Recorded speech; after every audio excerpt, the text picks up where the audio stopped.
అంటే ఇక్కడ model high school అంటే గుంటబడి అంటారు, దీన్ని గుంటబడి అంటారు. దాదాపు ఇక్కడ ఉండే వాళ్ళందరూ కూడా ఈ స్కూల్లోనే చదువుకుంటారు. మంచి మంచి స్కూలు, మంచి ఉపాధ్యాయులు ఉండి ఇంగ్లీష్ మీడియం ఉన్న స్కూలు మరుగున పడిపోయింది. 3 ఎకరాల పైన ఉండే ప్లే గ్రౌండ్ మరుగున పడిపోయింది. ఈ చుట్టుపక్కల 42, 43, 46, 47, 48, 49, 50 ఇంతవరకు ఈ వార్డులకు సంబంధించిన ఎవరైనా సరే ఈ ప్లే గ్రౌండ్ ను ఉపయోగించుకునే పరిస్థితి ఉండింది.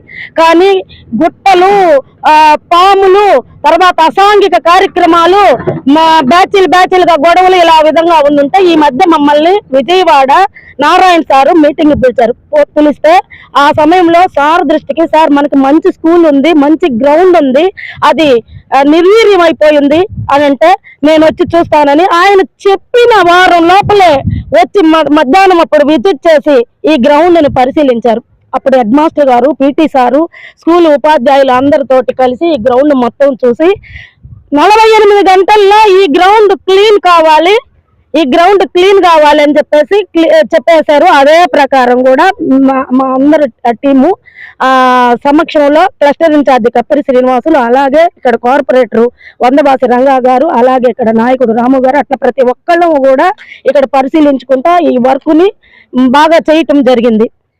అయితే ఈ రోజు ఆ గుట్టలన్నీ తీసేసి ఇప్పుడు చదరం చేస్తున్నారు. రాబోయే రోజుల్లో ఇది మోడల్ స్కూల్, ఈ మోడల్ స్కూల్ నెల్లూరుకే మోడల్ గా అవుతుంది, మంచి ప్లే గ్రౌండ్ అవుతుంది. వాకింగ్ చేసుకునే దానికి కూడా దీనికి సారు ఏర్పరిచేదానికి చెప్పేస్తున్నారు.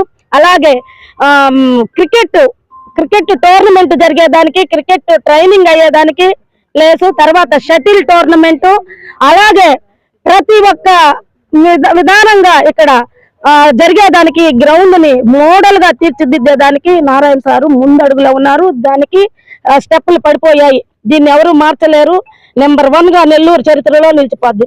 ఎవరెవరో కారు కూతలు కూస్తుంటారు, అసలు సబ్జెక్ట్ వదిలేసి 5 సంవత్సరాల నుంచి వైసీపీ ప్రభుత్వం ఉంటే ఇక్కడ ఈ గుట్టలు భయంకరంగా ఉంటే ఒక్కసారి కూడా పరిశీలించలేదు. ఈ రోజు ఎమ్మెల్సీ గ్రాడ్యుయేట్ గా ఉన్న ఒక ఎమ్మెల్యే ఈ రోజు మాట్లాడుతున్నాడు. ప్రతి దానికి నారాయణ సార్ పేరు పెట్టి ఏ విషయం జరిగినా నారాయణ సార్ని తిట్టే దానిలో దృష్టిలో ఉన్నాడు. కానీ ఒక ఉపాధ్యాయుడిగా ఉండి నువ్వు స్కూల్ నుండి ఒక స్కూల్ కి ఒక గ్రౌండ్ అవసరమా లేదా? మరి నువ్వు ఎమ్మెల్సీ అయ్యాక ఈ రోజు వరకు దీని గురించి ఎప్పుడైనా ప్రస్తాపన తెచ్చావా? దీని గురించి పట్టించుకున్నారా అని నేను అడుగుతున్నా.